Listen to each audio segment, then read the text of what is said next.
Hi Edward, thank you for giving us your time.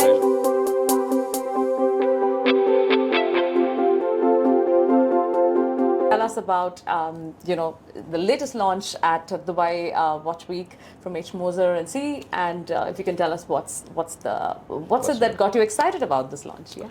Well, I mean, every watch is like our baby, so we're always excited. But this is something very special. It's the Streamliner Small Second. So it's the smallest Streamliner. Streamliner is something we launched about 4 years ago. Actually, the first time I showed it to people was here at Dubai Watch Week 2019. Here, everything is pretty much new. It's a new case, slimmer, smaller diameter. It's 39 millimeter, 120 meter water resistant. It's our first micro rotor in 200 years history of Moser. It's the first micro rotor, so it's the slimmest movement. Yet it's a 3 hertz, 3 days power reserve. We always have high power reserve. Beautiful new finishing, a little bit darker. It's anthracite, skeletonized, platinum rotor, so very high-end watchmaking. The other side we have a beautiful dial made out enameled. And my Grand Feu, it's 3 colors of blue that we mix together on a gold plate hammered.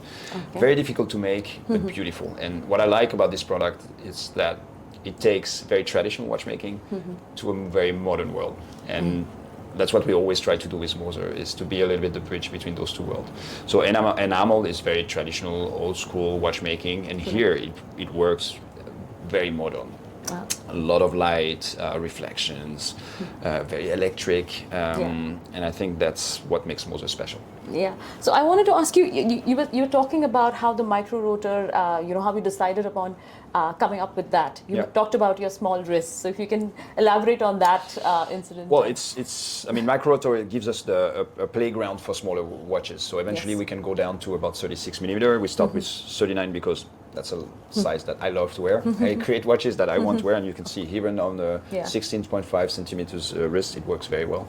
The Streamliner doesn't have lug, so it really goes very well on any wrist. Yeah. And the micro rotor, as I said, it's a smaller, slimmer movement, so it gives us a playground for other movements, other complications, other designs, smaller wrists, obviously. So does that mean we can expect a 36 mm as well in the future? One day, maybe in other collections, but this gives us the possibility.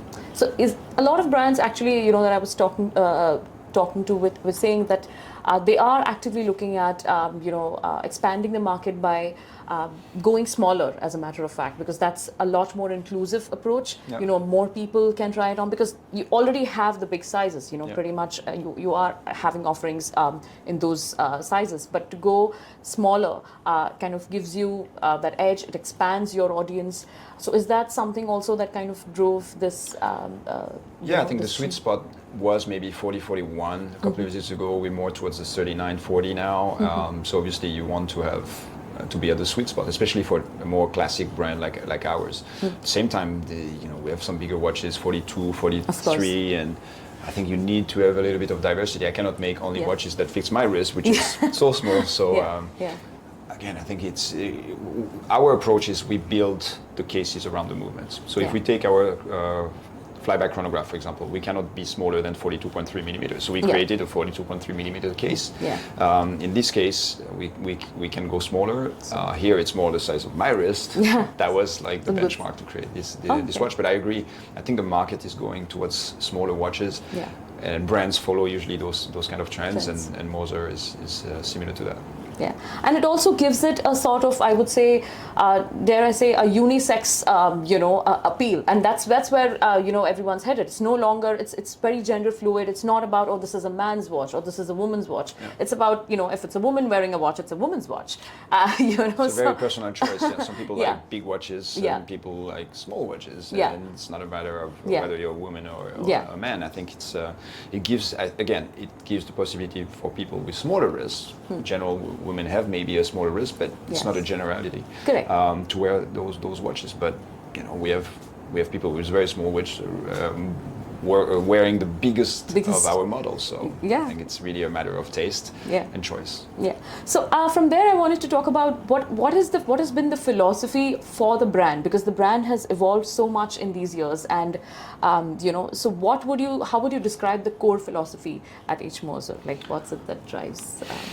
I think I said it before. I think our idea of the reason why there is H Moser in the market is there's two reasons. I think one is we are in a way the bridge between traditional and modern watchmaking, in the sense that we take inspiration and we use craftsmanship that is very traditional. If you look at the finishing of our movements, the architecture of our movements, if you look at the type of technology we use also for the dials, typically the enamel, émail grand feu enamel dials, but at the same time very modern. And I think that this idea of taking the best of modern watchmaking, like the MB&F, the Oberk, the Richard Mille of this world, but respecting traditional watchmaking in its very core idea of traditional watchmaking, with pocket watch movements, with like those 3/4 bridge, and that's what Moser stands for. But at the same time, I think we also the entry door to independent watchmaking. If you want beautiful manufacturer movement, versatile but different from the big established brands, then probably your entry door will be a Moser,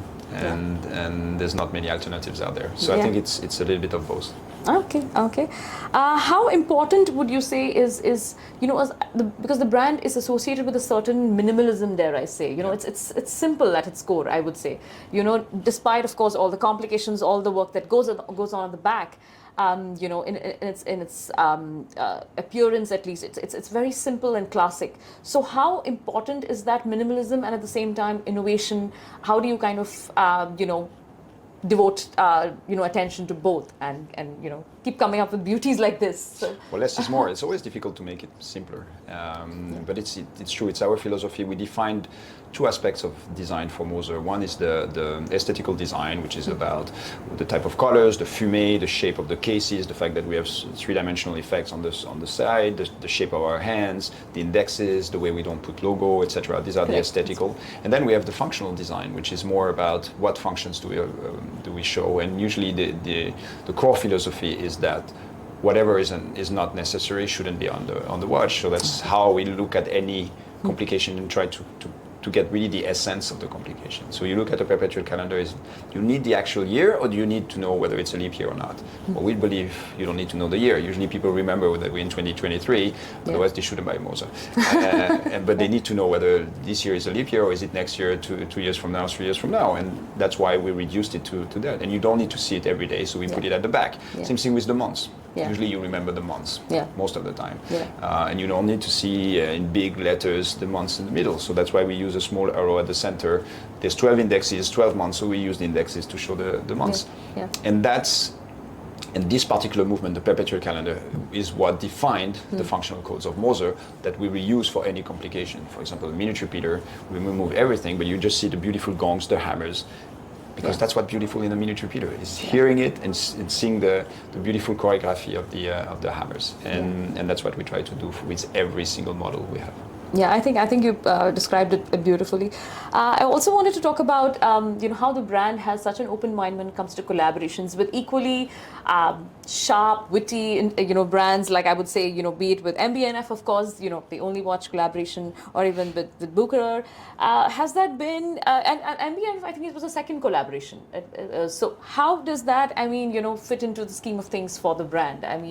Is this something that organically happens?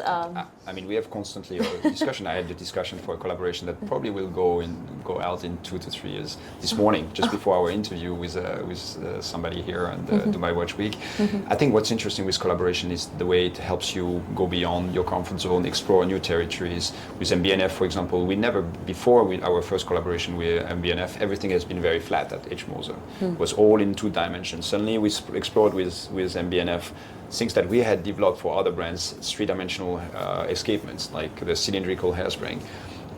And then suddenly we're like, oh, it could be very Moser. And then suddenly in our collection we start introducing that. So that's for me what's interesting is testing something or discovering a new territory, a new world, learning also a new way of working, because the MB&F team works very differently from the Moser team, and working together we learn from each other. So I think there's the journey, which is so important and so much fun. Sometimes painful, but you learn from that. And also the idea of design and how you can try something different because you have an excuse. It's a collaboration. It's a one shot. If it works, we might use it for something else. If it doesn't, it was just one shot. And does it take a little bit longer initially to get used to, like you said, the way the other brand works, do you, other brands, three-dimensional escapements, like the cylindrical hairspring. yeah. And then suddenly we're like, oh, it could be very Moser. And then suddenly in our collection, we start introducing that. So that's for me, what's interesting is testing something or discovering a new territory, a new world, learning also a new way of working, because the MB&F team works very differently from the Moser team, and working together, we learn from each other. So I think there's the journey, which is so important and so much fun. Sometimes painful, but you learn from that.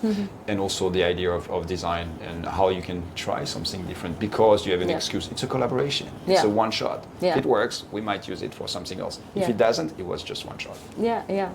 And does it take a little bit longer initially to get used to, like you said, the way the other brand works? Do you need time, to kind of do these collaboration watches take longer to produce sometimes? I don't think so. It isn't. To be honest, I think we are small teams, we're small brands, and we take decisions very fast. In the case of MB&F, I talk to Max, we decide together, and then we implement. There's not many decision makers that have to go through, so it's pretty painless. It goes flawless. It's a few discussions. If there's a sticky point where you need to discuss, you discuss and you take a decision. So usually it's pretty fast. Okay, that's good to know. The other thing I wanted to know was the brand has a certain cheekiness, a certain sense of humor that it's conveyed. Be it the Swiss Alp watch or even the Swiss Mad watch made out of cheese. So it has especially those launches kind of showed how the brand could afford to not take itself too seriously at times. Yeah. So do we see something like that coming again? It was very whimsical, we all thought. And is that something that the brand is looking to do again? We try, but it's not forced in the sense that we're not going to say, oh, we need to do something cheeky. No, it's more, oh, there's a topic, there's something interesting. How do we talk about it? And then there's this cheekiness, which is part of a little bit of who we are, that comes out. But it's not something where we say we have to do something cheeky. We have to do something because people expect it. No, it's really more of a reaction to something that is happening. The Swiss Mad was about the Swiss made. The Swiss Alp was about connected watches. And the Swiss Icons was about something else. So yes, you can expect, but we're not going to force it. If we find the right thing and we want to communicate about it, we will. We will continue to create interesting and funny content and provocative content, but again on a very specific time and not too forced. That makes sense. The brand is also through the Meylan Lux Holding company. You've invested in the Agenhor movement manufacturer. So was that again a conscious plan because you wanted to have greater control in terms of how the watches are made? It gives you greater freedom and maybe even turnaround times get better. Both security as well. I mean, MELB is our family company, so it stands for Meylan, Edouard, Léonard, Bertrand, so my siblings and me. Oh, okay. And that's lovely. And yes, now we have a beautiful manufacturer. It's about 150 people, 15 people with our colleagues around the world. But there's a few things we don't do ourselves. But slowly we want to make sure, one, that it's secured, that we can continue to develop. We need additional brains, we need additional creativity. Agenhor is another family based in Geneva, very creative. They developed some of the most amazing movements out there. But it's a small structure. That means also a lot of insecurity. In periods of good times, it's easy, but when in bad times, then you're alone out there. And not that we are a big group, but I think we have now, with the success of Moser, significant financial resources that can help us also secure their business. We are significant clients for them. So we said, okay, why not? Streamliners, right? Mainly the Streamliners. Well, it's many different projects. The Chinese calendar, for example, any cultural calendar we develop with them. Also with Haute-Lange, which is our second brand, the modules that develop with Agenhor. We probably have 6 projects going on right now. And but the chronograph was a key movement that we only use for now in the Streamliner. And the idea was to say, well, it's a family business. They should keep their independence, but they shouldn't worry about what's happening next year. We're running out of money, etc. They should focus on innovation and creativity and continue to support the independent watchmaking and other brands. And I think that's what we try to give them. But obviously, it's interesting for us because that gives us more ideas, more possibilities, and protects the chronograph. So they will not necessarily work only with Moser. So No, they have a portfolio of clients, and so far they continue to work with them, despite knowing that we are there. But we really create. I have no idea. I know which clients they have, but I don't know what they're working on with them. Oh, okay. I wanted to ask you about the Perpetual Calendar, the Streamliner Perpetual Calendar, actually, which, what was the most challenging aspect of its design process? Because that was such a big moment, it got you the GP Edgy as well. So what was the most challenging aspect of its design, and how did you overcome that? Well, it was before my time. So I arrived, they had developed the Perpetual Calendar. My job was to make it reliable and a little bit more efficient in terms of production. I think the biggest challenge were the two discs. I mean, we have two discs working on top of each other, so it's a very technical challenge. But you need them to be extremely flat, and they're functional. So those discs have small teeth in there. It's like a computer, and any small.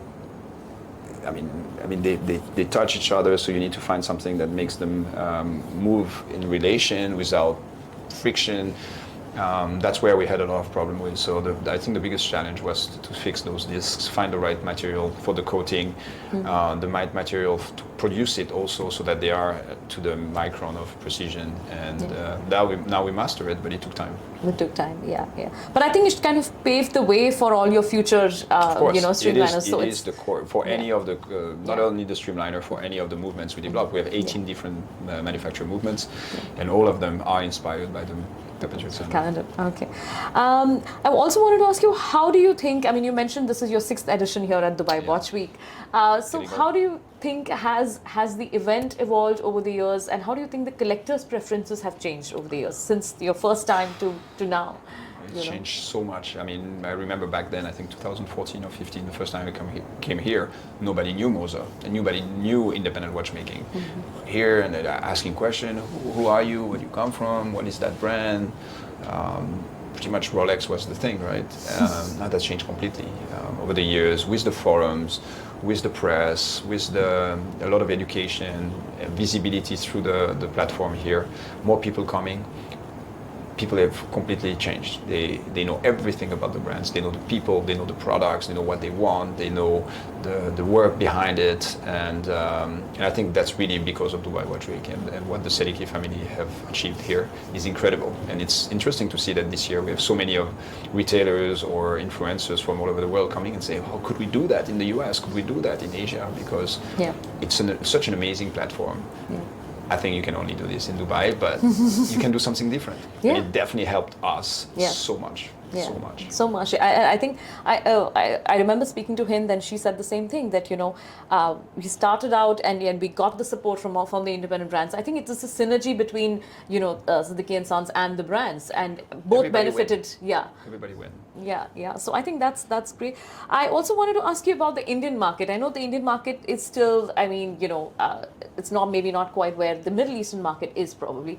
But what do you think of the Indian collectors here? Have you met anyone here, and do you have any plans for the Indian market as such? So we work with Ethos, and we're extremely happy and grateful to the Sabu family also for bringing independent brands there, and we've been growing very, very fast. We wish we could deliver more watches to the Indian market.